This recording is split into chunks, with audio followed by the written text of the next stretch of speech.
Ya nada. Voy a poner mi celulítico acá ya. Ah, ya que te fui a movilizar todo. No, pero... Sí, sí, sí. Sí, creo que Ah, ya.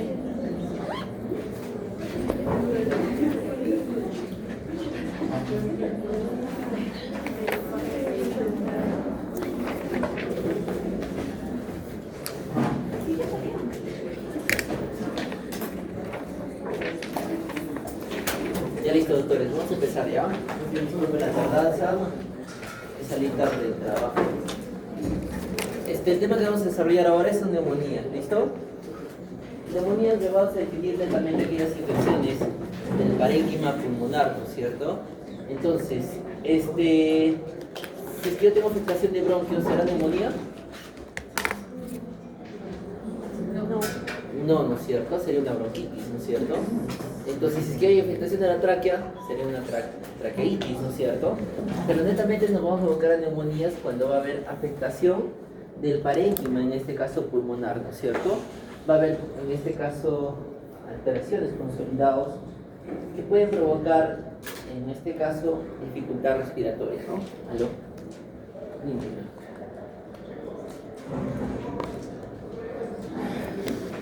Sí, claro, sí, 4:30, permítame, que no salía no puede hablar, 4:30 para allá.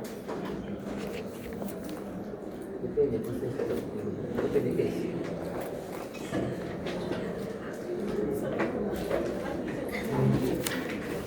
Ah, ya fue. Corre, 17. Ya,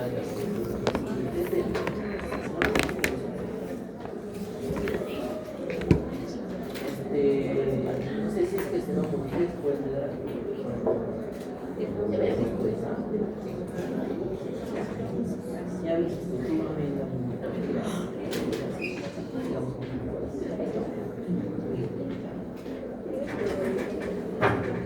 entonces, estábamos hablando que neumonía de alguna forma va a ser una infección respiratoria aguda de los pulmones, netamente, ¿no es cierto? Provocada por muchos microorganismos. Recuerden que lo más frecuente es encontrar, ¿qué germen es el que causa neumonías con mayor frecuencia? neumococo. Neumococo. Y el neumococo es un gran Positivo. ¿no es cierto? Eso normalmente lo vamos a encontrar en población que nunca ha sido expuesta y que de alguna forma va a causar neumonías. ¿Y quiénes son más frecuentes esta neumonía por neumococo? Adultos mayores. Adultos mayores también en niños, ¿cierto? Entonces, muy bien. Entonces, definitivamente ya sabemos que va a haber una inflamación a nivel de pulmonar por estas bacterias gram positivas, que es el neumococo, pero cuando ya los pacientes tienen comorbilidades, como por ejemplo diabetes, hipertensión, ¿no es cierto?, o tienen alguna enfermedad autoinmune, ¿cuál sería el germen responsable de las neumonías? Porque la neumonía por neumococo es una neumonía comunitaria, ¿no es cierto? Entonces, pero cuando hay comorbilidades, neumonías, ¿por qué germen normalmente podría deberse? Si tenemos gram positivas, ¿qué sería? Streptococcus pneumoniae. Streptococcus también puede ser, que también gram positivo. ¿Qué más? Klebsiella. Gram negativas, ¿cierto? Entonces, ¿por qué nosotros, cuando hacemos la elaboración, en este caso la revisión de las guías de tratamiento para pacientes, tenemos infecciones por gram positivos, ¿no es cierto? Gram negativos, y también ya entran las neumonías atípicas, ¿no es cierto?, que pueden ser virales y que de alguna forma pueden ser también fúngicas, ¿no es cierto?, por hongos. Entonces, la primera opción que yo tengo es que sea un gram positivo, ¿no es cierto? Entonces, ¿qué te indican las guías que vamos a ver más adelante con tratamiento antimicrobiano? Pero tengamos esa base, ¿ok? Primero gram positivos, gram negativos y obviamente virales y hongos que van a causar neumonías, ¿ok? Entonces, si yo hago esta estratificación de gram positivos, negativos, virales y hongos, ¿a quiénes le dará con mayor frecuencia los gram positivos? El neumococo, el estreptococo. ¿A quiénes? Adultos mayores. A pacientes que tengan el sistema inmune Deprimido. competente o incompetente. Competente. Competente, ¿no es cierto? Porque va a ser lo que normalmente va a causar en nuestra comunidad, que es muy frecuente. Y le va a dar a cualquiera de ustedes, puede darle, ¿no es cierto? Pero ¿a quién le va a dar neumonías con probabilidad de que sea un gram negativo? algunos pacientes que tengan algún grado de inmunosupresión, o sea, que tengan diabetes, hipertensión, o si no tengan una enfermedad autoinmune, un cáncer, ¿no es cierto? De órgano sólido o hematopoyético, ¿no es cierto? Entonces, yo tengo probabilidad de que sea, en este caso, una infección por gram negativos. Entonces, ahora me voy a virales. ¿A quién le puede causar neumonías virales? A niños, adultos mayores y también pacientes que tengan algún grado de inmunocompromiso. ¿Y a quién le causará infecciones por hongos? Inmunodeprimidos. Neumonías por hongos, inmunosuprimidos netamente. Pacientes oncohematológicos que hacen neutropenias, ¿no es cierto? Pacientes con leucemia que hacen neutropenias, de alguna forma van a tener probabilidad de hacer infecciones por hongos. ¿Listo? Entonces, dentro de esta gama de 4 divisiones de bacterias, de alguna forma vamos a ir dando el tratamiento conforme va avanzando. ¿Listo? Entonces, vamos a ver. Entonces, tenemos acá otra clasificación, ¿no es cierto? La neumonía adquirida en la comunidad, la neumonía nosocomial o neumonía intrahospitalaria y la neumonía asociada a los cuidados enfermeros, ¿no es cierto? Entonces, de alguna forma, la neumonía nosocomial o neumonía intrahospitalaria, ¿no es cierto?, que va a ser adquirida en el hospital, ¿cuánto tiempo necesito yo, cuántos días para definirlo como neumonía intrahospitalaria? ¿Ustedes saben cuánto es? De 2. ¿Cuánto? De 2 a 3. De 2 a 3 días, ¿no es cierto?, de haber ingresado el paciente y que haga sintomatología respiratoria, ¿no es cierto? Entonces, ¿qué pasaría si mi paciente estuvo hospitalizado una semana y luego se va de alta y regresa a los 7 días con neumonía? ¿Será una neumonía de la comunidad o será una neumonía nosocomial? Comunidad. ¿Cómo? ¿Será o no? Comunidad. ¿Seguros? Comunidad. ¿Cuál? Comunidad. ¿NAC o nosocomial? Comunidad. ¿Cuál? ¿Comunidad? Recuerda que estuvo hospitalizado antes. No se comía. Entonces, cuando pasa ese tipo de situaciones, normalmente lo van a poner como neumonía asociada a los cuidados en la salud. Entonces, ¿qué significa esta neumonía nosocomial y la neumonía asociada en la salud? Que ambas se dan dentro del hospital o se dieron. ¿Listo? Entonces, ¿podría ser un NIH de este paciente que salió de alta? Sí. ¿Cuánto tiempo después un paciente puede hacer neumonía intrahospitalaria después de haber sido de alta? Estuvo hospitalizado 20 días. ¿Cuánto tiempo después podemos catalogarlo como neumonía intrahospitalaria? Dice, doctor, hace un mes el paciente está hospitalizado, ahora tiene neumonía. ¿Cómo lo tratarás? ¿Como una NAP o como una NIH? ¿Cómo lo tratarán? NIH, ¿por qué? Y va a depender mucho de los antibióticos que le dé. Porque si yo, por ejemplo, mi paciente está hospitalizado hace un mes o hace 2 meses y regresa con una neumonía nueva, ¿con qué antibiótico yo lo voy a tratar? ¿Como una NAC o como una NIH? NIH, ¿no es cierto? Porque ese paciente ya tuvo exposición a gérmenes intrahospitalarios y que es muy probable de que un germen intrahospitalario haya ingresado a su vía respiratoria, ¿no es cierto? Y por ende va a tratarlo con fármacos más altos, ¿no es cierto? En comparación a una NAC, pues que lo trataré con ceftriaxona de repente. ¿Se entendió? Muy bien. Un poquito de fisiopatología, ustedes ya conocen esto. De alguna forma, la proliferación de patógenos a nivel alveolar, ¿no es cierto? De alguna forma va a causar inflamación, va a haber migración, en este caso de polimorfonucleares, va a haber alteración del barrido mucociliar, ¿no es cierto? Y que esto no va a ser efectivo para eliminar las bacterias, ¿no es cierto?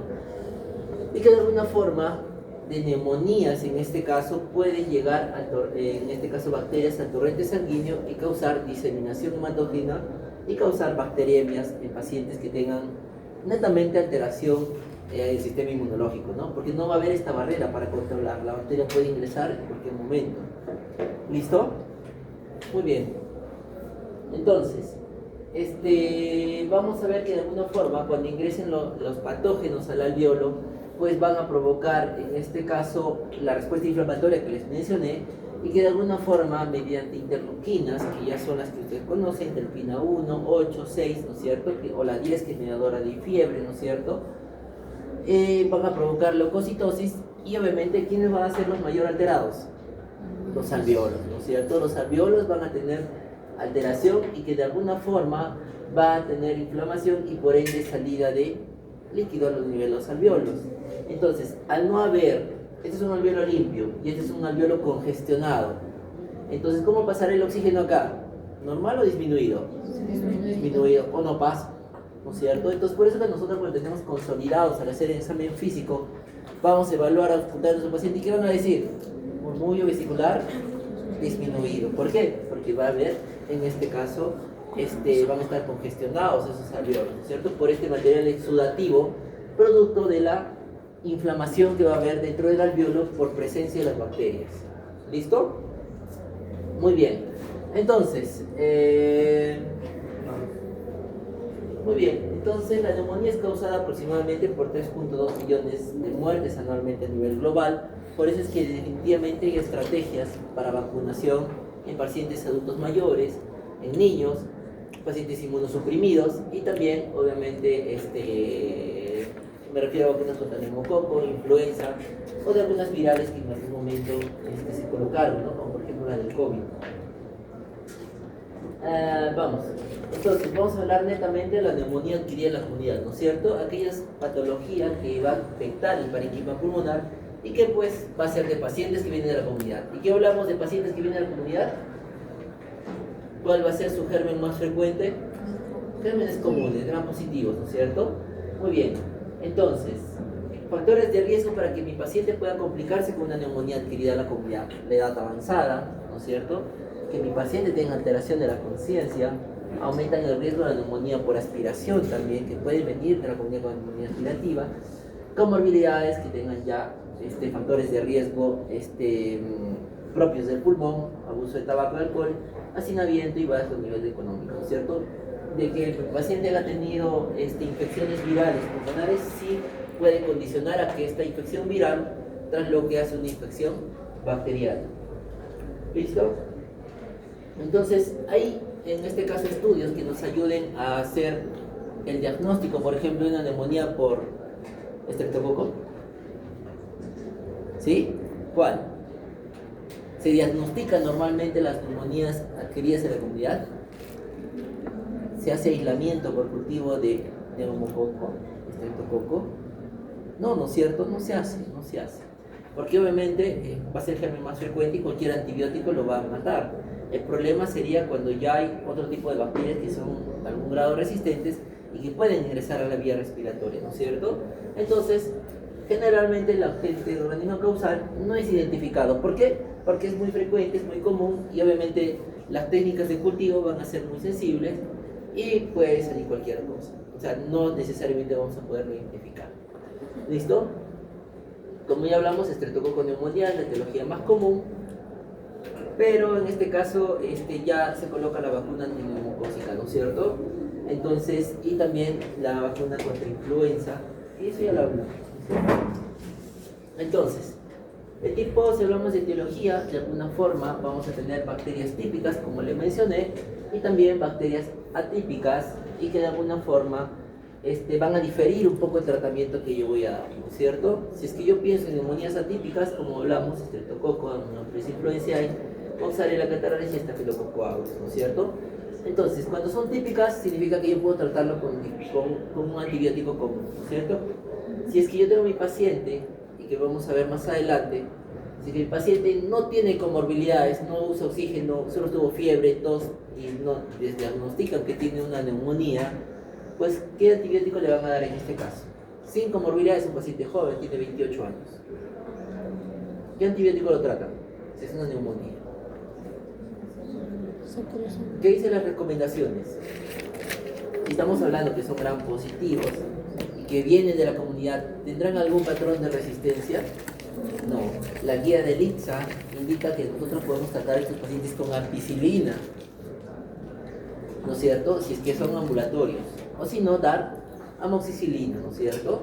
Entonces, la amoxicilina me ayudaría a cubrir pacientes que vienen jóvenes y que no tienen comorbilidades y que obviamente no requieren hospitalización y lo trataré con amoxicilina o si no ampicilina. ¿Listo? Pero ¿qué pasaría si mi paciente tiene comorbilidades? Mi paciente tiene 32 años, es joven, pero tiene diabetes. ¿Qué me dice la guía? Ok, tienes un paciente con comorbilidad, entonces ¿qué vas a hacer al momento de tratar qué bacterias vas a cubrir? Cuando ya tiene comorbilidades, no solamente vas a pensar en bacterias típicas, sino también en bacterias atípicas. ¿Listo? Entonces, ¿qué te dice? Ok, tu paciente tiene comorbilidades, pero se puede manejar en casa, porque no lo vas a hospitalizar porque no requiere oxígeno, ¿no es cierto? Entonces, ¿qué haces? Le das, ¿qué antibiótico? Amoxicilina, pero como tiene comorbilidades, pues vamos a dar, y hay factor de riesgo para que tenga algún grado de bacteria resistente, ¿qué le vas a dar? Amoxi más Sabulámico. ácido clavulámico, ¿no es cierto? Más, ¿qué tendría que hacer? Cobertura contra bacterias, atípicas. Entonces, si es que yo quiero tratar contra, en este caso, micoplasma, pues ¿qué le voy a agregar? Acitromicina, o si no, una fluoroquinolona respiratoria, ¿no es cierto? Levofloxacina. Entonces, recopilando, paciente joven sin comorbilidades, ¿en quién pienso? En este. ¿Con qué lo trato? Amoxicilina. Y a casa, ¿no es cierto? Y monitoreo, ¿no es cierto? Muy bien. Pero si es que no, mi paciente tiene comorbilidades, es joven, tiene por ejemplo diabetes, hipertenso, de repente tiene enfermedad renal crónica, no lo sé, de repente tiene una enfermedad autoinmune, entonces ¿qué voy a pensar? En bacterias típicas, le voy a agregar un inhibidor de beta-lactamasa, ¿no es cierto? El clavulámico, y le voy a agregar, en este caso, acitromicina o si no, levofloxacina. Eso dice la recomendación, ¿listo? Ahora, si es que yo tengo un paciente, en este caso, no sé si lo está acá.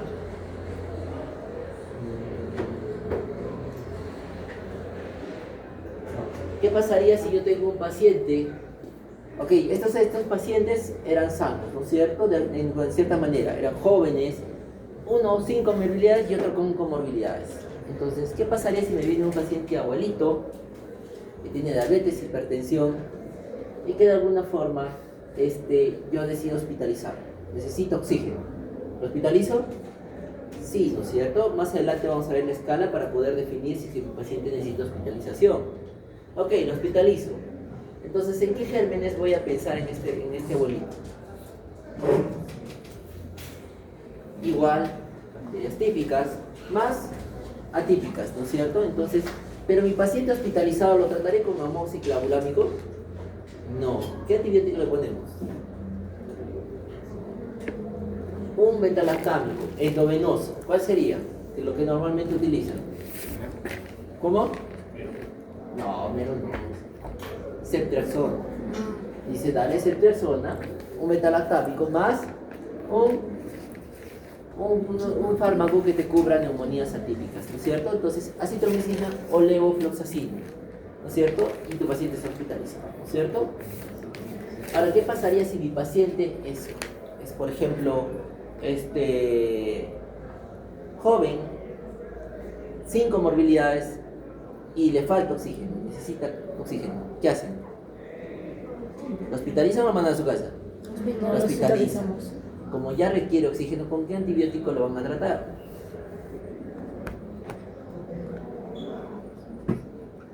Joven, pero necesita oxígeno.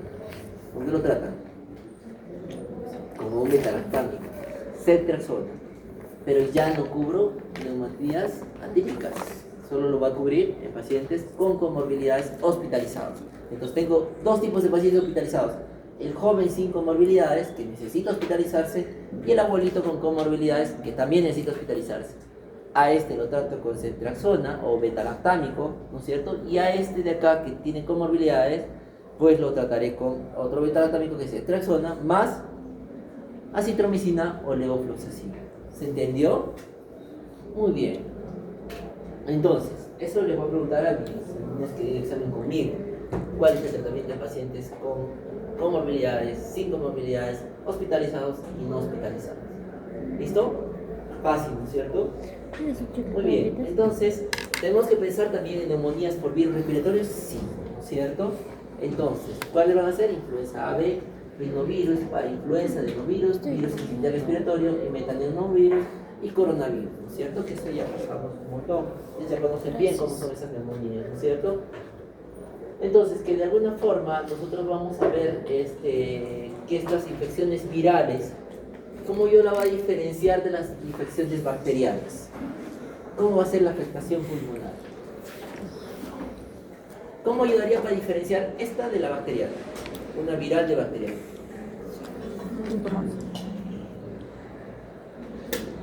Las placas. Ambas causan fiebre. Sí, ¿no es cierto?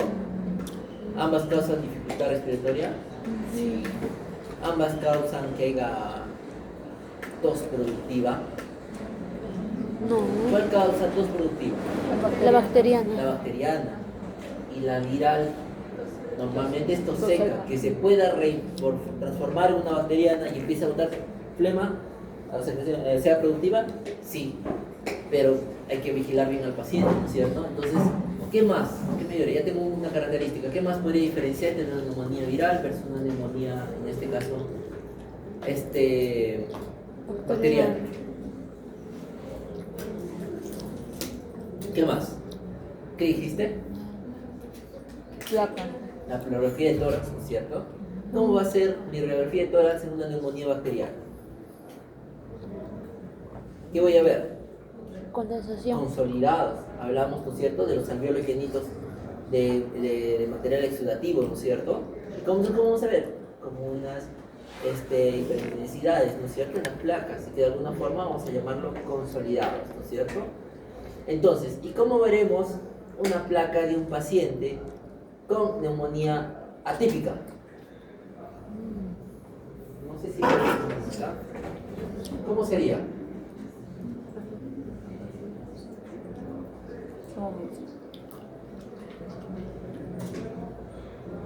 ¿Cómo sería?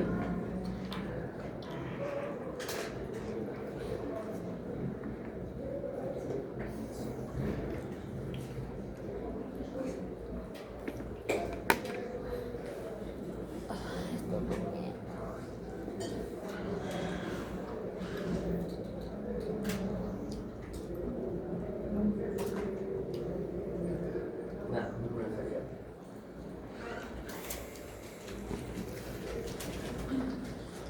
Entonces, ¿cómo sería una NAP típica? Ustedes han visto bastante estas placas, ¿no es cierto?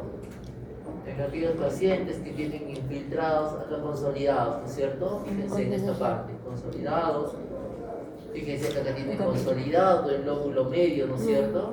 Muy bien, tiene una neumonía del lóbulo medio, ¿no es cierto? Y casi del lóbulo superior también.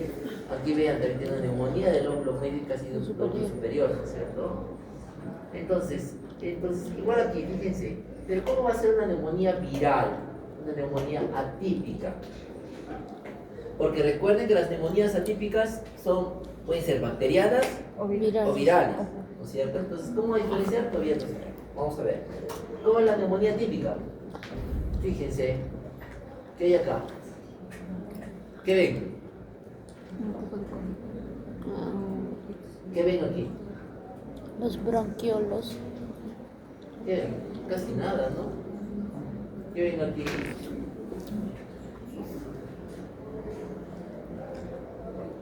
No sé, a ver, ¿qué ven aquí?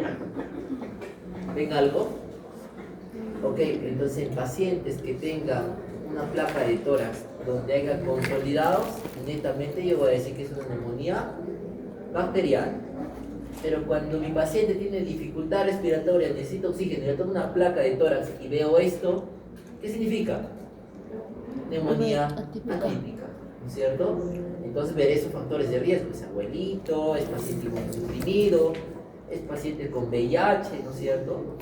Porque una de las etiologías más frecuentes en neumonía con pacientes VIH es, en este caso, neumocistis pirovesis, esto que causa neumocistosis, ¿no es cierto? ¿Y cómo son los patrones en las placas? Así, nada, pues su paciente está con 8 o 10 litros de oxígeno.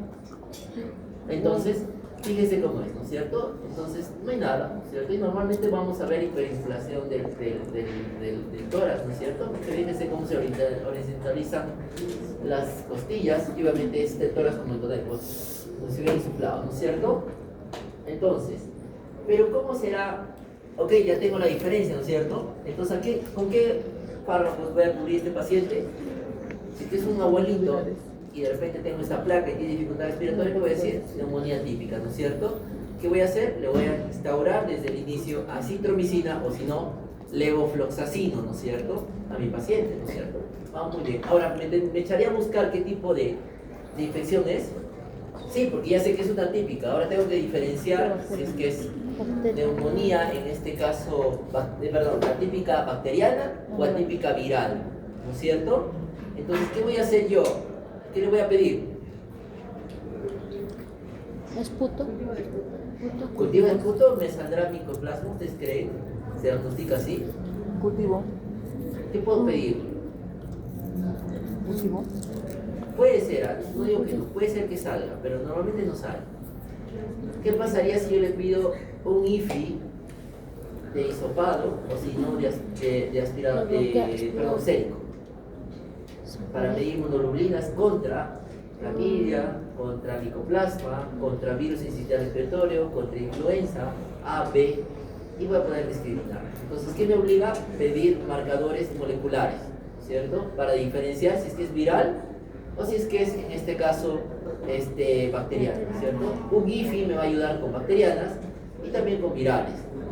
¿Puedo pedirle PCR para influenza de hisopado? Sí, también puedo pedir influenza, ¿cierto? ¿Puedo pedir IgG, IgM para influenza? Sí, también puedo pedirlo, ¿no es cierto? Entonces, y muy aparte, ¿cómo puedo diferenciar? Ok, mi paciente está con 15 litros de oxígeno y tiene este patrón de placa. ¿Qué haría? ¿Se queda ahí? ¿Qué más pedirían para poder identificar en realidad el daño pulmonar? Un TAC. ¿Qué pedirían? Tomografía. Una tomografía. Tomografía, ¿no es cierto? TEM de tórax. Tórax, neumonía. Sí, ¿me lo pasas, por favor? Muy bien. Entonces continuamos una TEM de tórax con neumonía típica. Fíjense cómo vemos el parénquima pulmonar. Así. ¿Qué significa este parénquima? Parénquima con afectación intersticial, ¿cierto? Y que normalmente esto en la placa de tórax lo van a ver así. Pero con la TEM lo van a ver así. ¿Cómo? ¿Nota la diferencia? Entonces, esto va a ser una neumonía típica con afectación intersticial. Pero ¿cómo será la neumonía típica, no es cierto? Con TEM. Ok, tenemos que tener un consolidado, ¿no es cierto? ¿Y cómo va a ser la neumonía típica con tomografía? Acá está. Miren, fíjense. Acá sí hay alteración, ¿no es cierto? Fíjense igual aquí. Consolidados, ¿no es cierto? Fíjense, esta es una neumonía típica bacteriana, es más, tiene derrame posterior. Y fíjense aquí, intersticial, netamente intersticial. ¿Nota la diferencia? Entonces, esto será una neumonía atípica por X etiología y esa será una neumonía típica, ¿no es cierto? ¿Se entendió muy bien? Entonces ya podemos diferenciar neumonías atípicas de típicas, sí puedo diferenciar, ¿no es cierto? ¿En qué instauraré terapia adicional? En estos, ¿no es cierto? Tengo que identificar, ¿no es cierto? Si es que es COVID esto, tendré que pedirle pues una prueba antigénica para COVID, ¿no es cierto? O si no, le pediré una prueba molecular, ¿no es cierto? O inmunoglobulinas, ¿no es cierto? Para poder diagnosticar. Tendré que ser diferencial de que sea esta afectación, de que sea influenza, también, que sea influenza A, que sea influenza B, también tengo que diferenciarla, ¿no es cierto? Muy bien. Entonces, hasta ahí estamos muy bien, ¿sí, no es cierto? Entonces, este patrón también lo llaman patrón de virus perilado, ¿no es cierto? Y que lo podemos encontrar en neumonías por COVID, en neumocitis girovesi, en neumonías por micoplasma neumonía. ¿Listo? Ok, vamos otra vez con nuestras diapositivas. A ver, ya hablamos sobre esto, la tos persistente y la neumonía de origen viral, ¿no es cierto? Y hemos hablado también de la neumonía de origen viral. En este caso, si es que yo pido procalcitonina, ¿qué es la procalcitonina? ¿Qué es? Infección. Un marcador Infección. Para ver infección. infeccioso. ¿O qué será?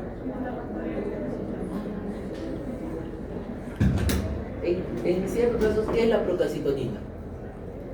¿Por qué me serviría? A ver, y primero, ¿para qué me sirve? ¿Para qué me sirve la procalcitonina? Para medir inflamación, no, el PCR me mide inflamación. ¿La procalcitonina para qué es? Porque es importante, ¿ah? ¿Para qué me servirá la proxacitonina? Es un mediador que es una prohormona que se va a aumentar cuando haya infecciones bacterianas. Entonces, si es que yo no tengo infecciones bacterianas, ¿cómo va a ser mi procalcitonina? ¿Positiva o negativa? Negativa. A ver, otra vez. ¿Cómo? Si es que yo tengo pacientes con infecciones no bacterianas, Ah, ¿cómo va a ser mi procalcitonina? ¿Positiva o negativa? Negativa. O sea, mi procalcitonina va a estar de menos 0,5. Y esta va a ser negativa. Pero ¿qué pasará si mi neumonía es bacteriana? ¿Cómo va a estar mi procalcitonina? ya. Positiva. Mayor de 0,5, positiva. Entonces, puede ayudarme a guiarme si es que es bacteriana o no, pero no siempre va a salir positiva o negativa. Siempre tomen este valor con precaución, ¿listo? De repente mi paciente tiene una radiografía de tórax con consolidados y le tomo procalcitonina y sale negativa. ¿Qué hace? ¿Viral o bacteriana? Bacteriana. Bacteriana. Por más que sea la procalcitonina negativa, pues obviamente sigue siendo una neumonía bacteriana. Ven la clínica, ven sus imágenes y el laboratorio recuerden que es para apoyar su diagnóstico, más no lo define. ¿Listo? Entonces hay que valorar bien cómo vamos. En este caso, si es una neumonía de origen viral, ¿cómo será la procalcitonina?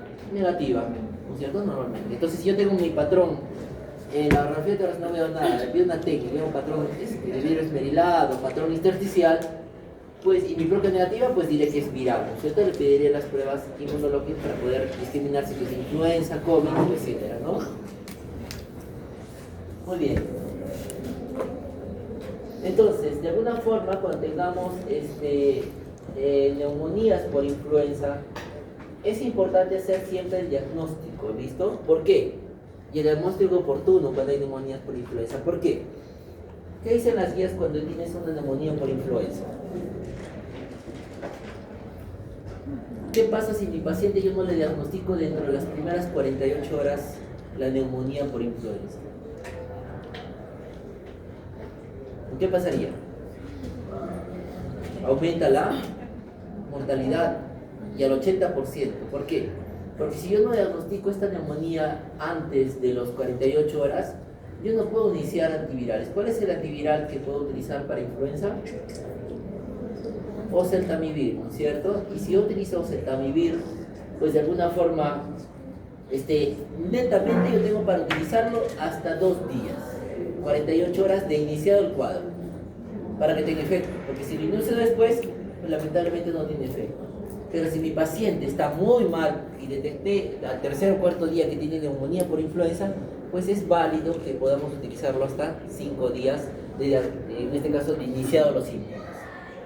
¿Ya? Por el riesgo de mortalidad altísimo que tiene. O sea, no iniciarlo, ¿no? Igual es simplemente ya suerte del paciente si es que logra superarlo, ¿no? Porque recuerden que las neumonías por influenza tienen alta mortalidad en comparación a las neumonías bacterianas. ¿Por qué? Porque es casi parecido a lo del COVID. ¿Qué pasaba con el COVID anteriormente? La respuesta inflamatoria, ¿cómo era cuando había infecciones por COVID? Alta, baja. Alta, por eso es que los pacientes los trataban con corticoides, con dexametasona, ¿no es cierto? ¿Y qué también le ponían?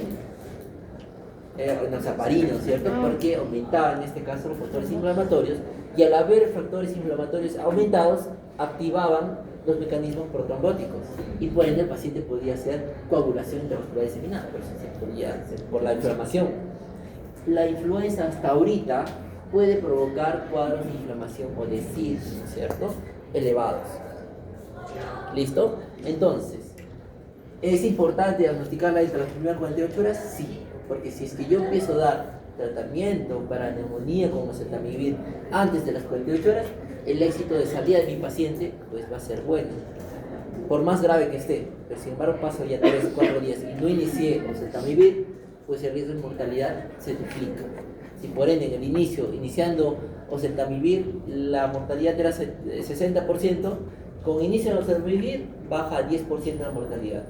Pero si es que yo no inicio antes de las 48 horas, me pasé, inicio al 5.º día, pues el riesgo de mortalidad ya no va a ser 60, sino va a ser 70-80%. ¿Listo? Entonces, ¿es importante detectarlo? Sí. ¿Qué voy a hacer? Un hisopado. Voy a hacer un hisopado y pedir IFI, viral para mi paciente, ¿qué también puedo hacer? Hacer un hisopado, o si no, un aspirado de secreción bronquial, y lo voy a enviar a hacer PCR, ¿no es cierto? Para influenza A y B. ¿Qué también puedo pedir? IgG, IgM para influenza también, ¿no es cierto? Y va a depender mucho. Si es que yo le pido IgG, IgM, ¿marcará desde el inicio para influenza? ¿Ustedes qué creen? ¿Que sí o no? ¿Desde qué día se empieza a formar la IgM frente a cualquier infección? Séptimo día. ¿Cómo? Séptimo día. Séptimo día, de 7 a 10 días. ¿Y el IgG a partir de cuándo? Desde el inicio. A partir de los 15 21 días. Entonces, si tu paciente tienes 48 horas, ¿le pedirás IgG para influenza? No. ¿Qué te ayuda a pedir? Un INFI, una inmunofluorescencia inyectable. ¿Qué sería más rápido? Un PCR, ¿no es cierto? Muy bien.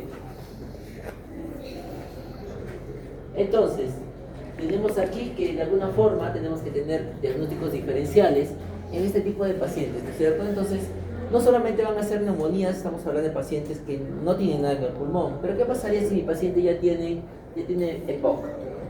¿Qué pasaría si mi paciente tiene asma? Entonces, ¿cómo lo va a catalogar a mi paciente? Si mi paciente tiene enfermedad pulmonar obstructiva crónica, es un abuelito que le gustaba, que bueno, porque vivía en la sierra, cocinaba bastante leña, ¿no es cierto? Ya está, bueno, acá en Arequipa también cocinan los antiguos con bastante leña, ¿no es cierto? Entonces ya tiene su fibrosis pulmonar. Entonces viene esa persona, necesita oxígeno, lo hospitalizan, ¿y con qué lo tratarán? ¿Con qué antimicrobiano? ¿Con un antimicrobiano básico como la ceftriaxona o le tendré que poner algo más? Algo más. ¿Por qué algo más? ¿Qué me ayuda a pensar? A ver, ¿qué factores de riesgo puede tener este paciente con EPOC? Uno, ¿qué sería? La frecuencia de cuadros de exacerbaciones de EPOC. Si este paciente tiene una exacerbación de EPOC, normalmente va a ser por una sobreinfección o porque simplemente hay una respuesta inflamatoria. Una respuesta inflamatoria.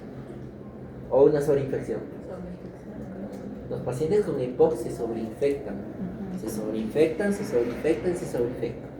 Entonces, para yo definir que mi paciente tiene una exacerbación de EPOC, ¿qué voy a definir yo? ¿Qué tengo que encontrar? Ok, tengo mi paciente con EPOC. Doctor, ¿sabe que a mí me han diagnosticado de EPOC, de PIT? Cualquiera de esos. Doctor, tengo fibrosis pulmonar. Doctor, a mí me ha dado tuberculosis hace 10 años y sí tengo secuelas en mi pulmón. Tengo un pulmón secular. Entonces, ¿qué tengo que investigar primero en ese paciente? Uno, ¿cuántas veces se ha hospitalizado por infecciones pulmonares, ¿no es cierto? Entonces te dice, doctor, ¿sabe que yo me infecté 5 veces? Porque de cada vez que me siento mal, me descompenso totalmente. ¿Qué más tengo que preguntar al paciente? Señor, para discriminar si es que hay infección o no hay infección, ¿qué tengo que preguntarle?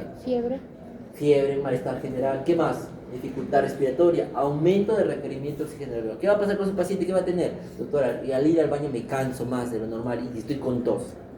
¿Qué significa? ¿Que tiene? Disnea. Puede ser leve, moderado, severo esfuerzo, ¿no es cierto? Va a aumentar, en este caso, la disnea, ¿no es cierto? Entonces va a aumentar la disnea, va a tener malestar general, puede o no tener fiebre. ¿Qué más va a pasar en este paciente POC? Que se está sobreinfectando. ¿Qué más va a aparecer? Va a tener tos productiva o seca. Productiva, ¿no es cierto? Entonces, si yo pienso en un paciente con EPOC, las neumonías que normalmente van a ser por gérmenes, bacterianos o virales. Bacterianos, frecuentemente. Pero virales también pueden hacerlo, ojo, pero normalmente vas a encontrar bacterianos, ¿no es cierto? Porque ya va a haber alteraciones del parénquima pulmonar, va a haber cavernas, de repente va a haber ectasias, va a haber bronquiectasias, ¿no es cierto? Que van a provocar que en este pulmón pues se colonice con bacterias más frecuentemente, ¿no es cierto? Entonces, ¿qué te va a decir tu paciente? ¿Va a tener tos productiva o no productiva? Productiva. Doctor, en la última semana mis flemas se han vuelto verdes y boto bastante flema. Entonces, ¿qué significa? Que mi paciente tiene disnea, ¿no es cierto? Tiene dificultad respiratoria, tiene malestar general y tiene aumento de secreciones y cambio de coloración en las secreciones. ¿Qué significa que mi paciente tiene una sobreinfección, ¿no es cierto? Del EPOC, ¿no es cierto? O EPIT O también pasa lo mismo con pacientes con asma, pasa lo mismo con pacientes que tienen un pulmón secular. ¿Listo? Entonces ¿cuándo podré tratarlos? Entonces, y ahora, mi paciente me dice, sí, doctor, esta es la cuarta vez que me da este problema. Entonces, ¿con qué antibiótico lo trataré? ¿Qué pasaría si mi paciente me dice, sí, doctor, tengo fibrosis pulmonar, pero nunca me ha dado neumonía? ¿Con qué antibiótico lo voy a tratar? ¿Con qué antibiótico lo trataré? Aquel que le dio primera vez neumonía, y con qué antibiótico lo voy a tratar aquel que le dio 4 o 5 veces ya este cuadro. ¿Cuál tiene que comer fuerte? Al que primera vez que le da, ¿con qué gérmenes voy a pensar? ¿Gérmenes sensibles o resistentes? Sensibles. Sensibles. ¿Y con qué lo trataré? Ceftriaxona. Con ceftriaxona, Ceftriaxona. ¿no es cierto? Puede ir con ceftriaxona. Y en este paciente que se hospitalizó 4 o 5 veces, ¿con qué lo voy a tratar? ¿Con ceftriaxona? No. ¿Para gérmenes sensibles o resistentes? Resistente. Resistentes en alguna forma, ¿no es cierto? Entonces, ¿qué me obliga a darle? De repente, piperacina, sulfactam o ceftazidima. ¿Cuál es la diferencia entre este y este paciente? Que cuando hay pacientes que tienen ya infecciones pulmonares recurrentes, ¿cuál es el germen que se involucra más? Y que puede colonizar justamente en pacientes de POC, pito, como otitis crónicas o exacerbadas, o si no, exacerbación del asma. ¿En qué pacientes en qué germen debo pensar? En pseudomonas aeruginosa, ¿no es cierto? Entonces, ¿la ceftriaxona cubre pseudomonas aeruginosas? No. ¿Qué fármaco me cubre pseudomonas aeruginosas? Piperacillina. Piperacillina sulfactam. Pero dosis, ¿cuánto sería la dosis? 4 gramos. 4.5 cada 6 o 8 horas. 6 horas. Cada 6 horas. Porque si yo pienso que no es pseudomona, voy a darlo 4.5 cada 8 horas. Pero si quiero matar pseudomonas, 4.5 cada 6 horas. ¿Listo? O si no, el otro cefalosporina de tercera generación, que ahora utilizamos, ceftazidima, ¿no es cierto? ¿Cuánto? 2 gramos cada 8 horas. ¿Listo? No ponga 1 gramo, ¿ah? Todo el mundo pone 1 gramo. ¿Listo? 2 gramos cada 8 horas. ¿Listo? Entonces, en este paciente que tiene múltiples cuadros de exacerbaciones de POC y se está sobreinfectando, pues de alguna forma yo lo trato con piperacillina o si no, ceftazidima, pensando en pseudomonas y algunos gérmenes resistentes, ¿no es cierto? Ahora, si mi paciente no evoluciona bien, después de 72 horas, ¿qué voy a hacer? Escalar la antibiótico-terapia. En estos pacientes sí pido cultivos, porque ¿qué voy a esperar encontrar? Pseudomonas. ¿Qué voy a empezar a encontrar? Klebsiella. ¿Qué puedo encontrar? Proteus, ¿no es cierto? Que van a ser gérmenes que no vamos a encontrar en las neumonías típicas normales, ¿no es cierto? En esos pacientes sí pido cultivo para gérmenes comunes y hongos de aspirado bronquial, ¿no es cierto? Muy bien. Entonces recuerden que también tiene que haber diagnósticos diferenciales de enfermedades no infecciosas, ¿no es cierto? ¿Qué pasaría si es una falla cardíaca congestiva? Mi paciente tiene una insuficiencia cardíaca, un FEBI menor de 60. Entonces, ¿qué voy a hacer? Puede ser edema pulmonar, ¿no es cierto? Que esté congestivo. No sé qué pasa si mi paciente tiene enfermedad renal crónica. ¿Qué puede hacer? Edema pulmonar, ¿no es cierto? ¿Puede haber una embolia pulmonar? Sí, puede haber, ¿no es cierto? O TEP, ¿no es cierto? Hemorragia pulmonar, sí, epileptasias, neumonitis por aspiración o química. ¿Qué hacen cuando es neumonitis? ¿Qué antibiótico les? O por neumonía aspirativa le dicen. ¿No es cierto? ¿Qué pasa con los abuelitos que son postrados, que tienen secuela de ACV? Llegan por dificultad respiratoria. ¿Qué pasó? Doctor, le está dando de comer y desde ahí tuvo dificultad respiratoria. ¿Qué significa? Se aspiró. Entonces, ¿y qué hacen en el hospital? Lo hospitalizan y ¿qué antibiótico le dan? Cuando el paciente se aspira, ¿qué gérmenes hay en la boca? Gran positivos, un montón, ¿no es cierto? Entonces, y normalmente cuando se hospitalizan le dan clindamicina a estos pacientes, pero no es lo indicado, porque las neumonitis por aspiración o química, ¿por qué provoca la dificultad respiratoria? Acá lo dice, porque es una neumonitis, o sea, una inflamación química, no es por bacterias, sino porque los alveolos, pues de alguna forma, se van a irritar por el contenido, obviamente, de la comida o de lo que haya ingresado ahí. Entonces, pacientes sin antibiótico-terapia durante 48 horas resuelven solos, con clindamicina o sin clindamicina. Pero acá todo el mundo les deja de clindamicina. Entonces, no debería ser así, está comprobadísimo que sin clindamicina van bien, ¿no es cierto? Paciente con CA pulmonar de alguna forma también va a provocar disnea, malestar general, fiebre también puede haber, ¿no es cierto? y que de alguna forma enfermedades intersticiales pulmonares también tenemos que valorar. ¿Listo? Importante siempre valorar esta escala de Kurth, ¿no es cierto? Sí, siempre se les va a preguntar cuando vayan al hospital, ¿no es cierto? Confusión, en este caso ver la urea, ver la frecuencia respiratoria que es de más de 30, la presión arterial sistólica que es de 90, la diastólica de 60 y la edad que sea mayor de 65, ¿no? De acuerdo a este puntaje, pues lo que voy a decidir yo si es que mi paciente tiene la mortalidad y ver si es que mi paciente se va a ir a casa o se va a hospitalizar, ¿no es cierto? Si tiene un Kurth entre 0 y 1, la mortalidad es muy baja, posibilidad de tratamiento ambulatorio. ¿Qué dijimos? 5 comorbilidades, amoxicilina. Si tiene algún grado de comorbilidad, pues le daré amoxicilina más ácido clavulámico, ¿no es cierto? Más sulfurquinolonas o citromicina, ¿no es cierto? Muy bien, mortalidad intermedia. Si sale 2, mortalidad intermedia, 9.2, considerar tratamiento hospitalario. Si requiere oxígeno, pues se queda. Pero si no requiere oxígeno, le doy oportunidad al tratamiento bioral, ¿no es cierto? Amoxiclavulámico más fluoroquinolona o acitromicina. Si tiene 3, 4, 5, obviamente le va a mortalidad, a mi paciente lo hospitalizo y obviamente vamos a ver cómo lo vamos a manejar. Si es que de alguna forma consideran UCI, pues tendrá que pasar a UCI, ¿no? Muy bien. Hay otra escala que es neumonía severity index. De alguna forma vamos a dividir a estos criterios, estos puntajes que vamos a ver en los pacientes y que van a sacar un puntaje, ¿no? Si te sale 0, clase 1, si te sale clase 2 ambulatorio, si es que clase 3 considera hospitalización, si te sale 4 te sale hospitalizar y si te sale mayor 5 hospitalizar en UCI. Recuerden que estos son los valores, mayor de 130, de 91 y 130, 72 90. ¿Y cuál es la escala que aplico? Esta de acá. ¿Más tedioso? Sí. Entonces, pero en emergencia no se van a poner a hacer esta escala del PCI, sino van a hacer más práctico el curso, ¿no es cierto? Porque me va a ayudar a hacer un screening más específico. Pero para aplicarla, sí.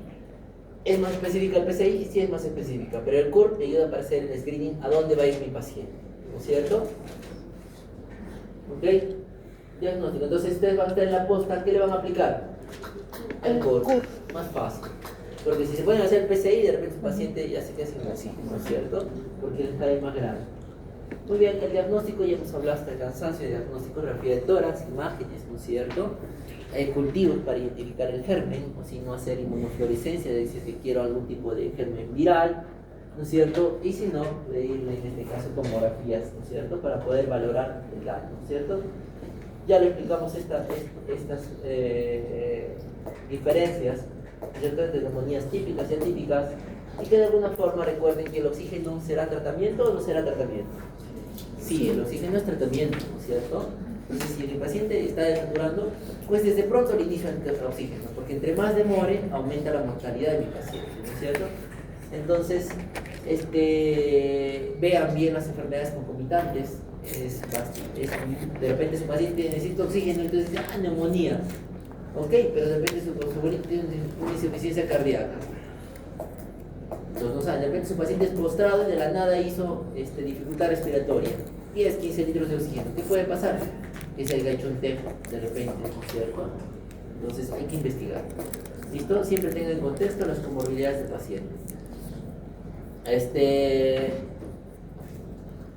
¿Qué más? Vamos a ver. Complicaciones.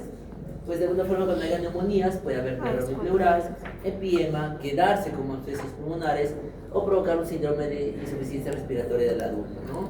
Recuerden que siempre va a haber un daño pulmonar en estos pacientes y que va a disminuir la capacidad, en este caso, de ventilación del paciente, ¿no es cierto? Todos los pacientes que tengan neumonía o van a cruzar con procesos respiratorios, netamente tienen que hacerse espirometría para ver cómo está esa capacidad pulmonar, ¿no? Y obviamente disminuir sus daños conforme pase el tiempo, ¿listo? Muy bien, acá están las recomendaciones, en este caso, de las diferentes guías entre el 2007 y el 2019, cómo es que han variado, ¿no? Recuerden que, mira, el uso de procalcitonina no recomendado no determina nunca cuándo iniciar tratamiento antibiótico. Les dije, ¿no es cierto? ¿Qué pasaría si tiene consolidados y la proca te sale negativo? Igual inicias antibiótico, pero si te sale positivo, pues en buena hora, ¿no es cierto? Ok, sí fue, ¿no es cierto? Entonces, iniciar terapia empírica, en este caso neumonías, acá dice betalactámico, miren, en cuadros severos, betalactámico más macrolio. Lo mismo que les dije, betalactámico más propinolona, ¿no es cierto? Y aquí lo mismo, utilizar, ahí más fuerte la evidencia a favor de utilizar betalactámico más macrolio en combinación, ¿no es cierto? Es lo mismo que les he explicado. ¿Listo? Entonces, lo que se hemos hablado aquí. Y bueno, cuando hay neumonías, en este caso intrahospitalarias, recuerden que no hemos tocado este tema de la neumonía asociada al ventilador, ¿no es cierto? Si las neumonías intrahospitalarias de por sí son gérmenes resistentes o gran negativos que de alguna forma pueden provocar infecciones severas en pacientes hospitalizados, ¿cómo será la neumonía asociada al ventilador? A un peor pronóstico, ¿no es cierto? Y sí o sí tengo que hacer cultivos para poder diagnosticar, en este caso, el tipo de neumonía. Entonces, nos olvidamos de un método diagnóstico que podemos utilizar. ¿Qué pasaría si es que yo utilizo en este caso un panel respiratorio? ¿Has escuchado el panel respiratorio? Pruebas molecular. No lo he puesto aquí, pero vamos a conversar. ¿Listo? A ver. Porque si yo tengo a mi paciente con dificultad respiratoria y mi paciente tiene mucho dinero, porque está a 2.000 soles, pues le voy a mandar a hacer este panel respiratorio o film array. Muy bien, entonces, si es que yo hago este panel respiratorio, ¿cuáles van a ser los gérmenes que voy a cubrir? ¿Dónde está? Creo que es este.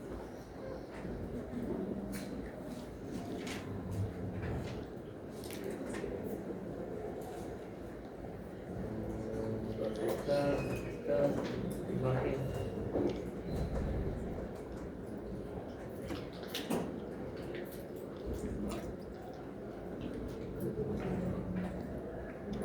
No se nota, ¿no?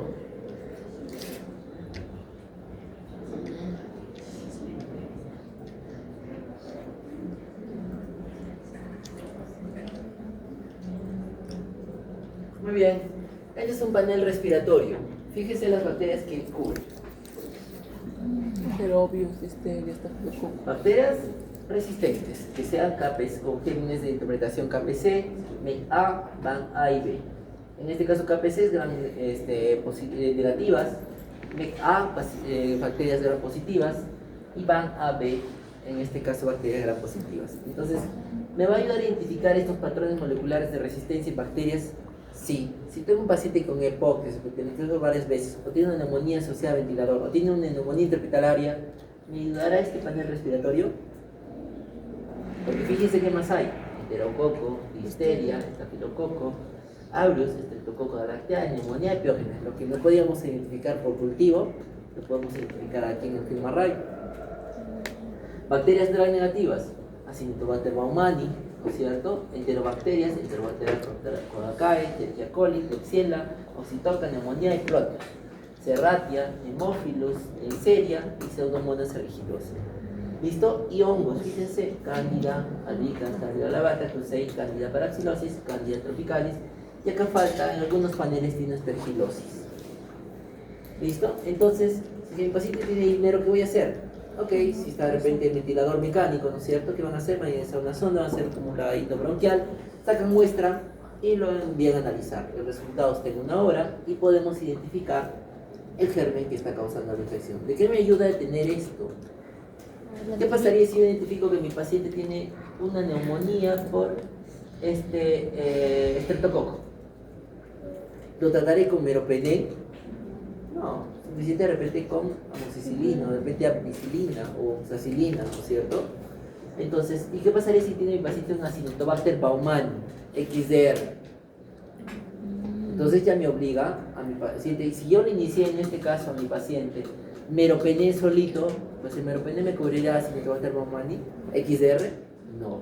Voy a poder saber a menos tiempo cómo voy a escalar el antibiótico para poder matar este tipo de germen con cierto patrón de resistencia. ¿Listo? ¿Qué pasará si es una Pseudomonas aeruginosa o de repente una Klebsiella pneumoniae KPC, que es carbapenem resistente? Entonces ya mi paciente yo lo inicié, está gravísimo, en ventilación mecánica, le inicié meropenem. ¿Le ayudará esta Klebsiella para matar esta KPC?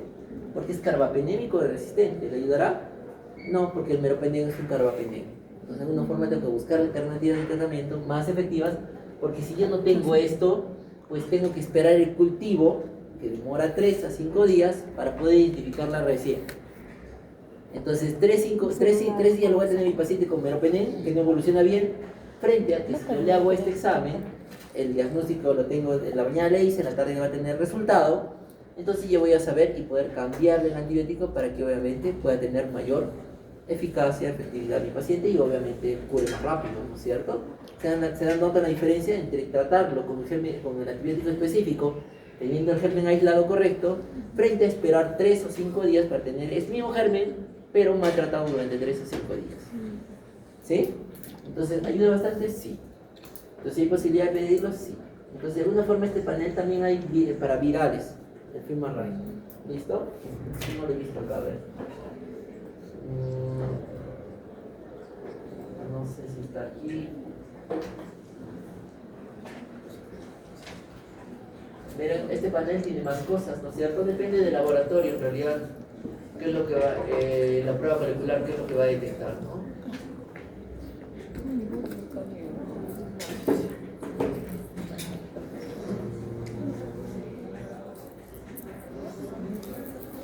Listo, chicos, entonces tenemos este método más innovador, sí, ¿no es cierto?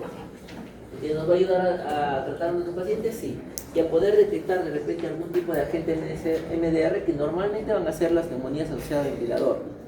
¿Ok? La mortalidad es alta en aquellos pacientes que tienen estos aislamientos porque no solo significa que tengan el germen MDR, sino que van a necesitar antibióticos más fuertes y con mayores efectos secundarios para poderlos tratar. ¿Listo? En ningún hospital de Arequipa existe, por ejemplo, si yo tengo una Cinetobacter baumannii, una Pseudomonas aeruginosa, MDR o XDR, significa que no puedo darle ningún antibiótico excepto de colistina. Si yo le doy colistina, causa nefrotoxicidad y aumenta la mortalidad. Frente a esa opción hay otros fármacos nuevos que es cetazimab-ribactam, tazobactam o si no meropenem varobactam. Entonces, ¿qué tenemos en Perú? Sí, solo hay Galinen y en Arequipa no hay en ningún lado. Entonces, ¿es urgente de alguna forma adquirir nuevos antibióticos? Sí, para poder tratar este tipo de gérmenes, sí. Y exactamente cuando son gérmenes MDRs. ¿Listo? Listo, chicos, nunca se olviden de la terapia empírica. Esa es la diferencia entre pacientes que tengan riesgo de que sean bacterias resistentes o no sean bacterias resistentes. ¿Listo? Ok, creo que quedó clarísimo, espero que hayan aprendido. Bueno, eso sería todo, chicos, ¿ya? Cuídense mucho. Adiós. Están en hora de ir.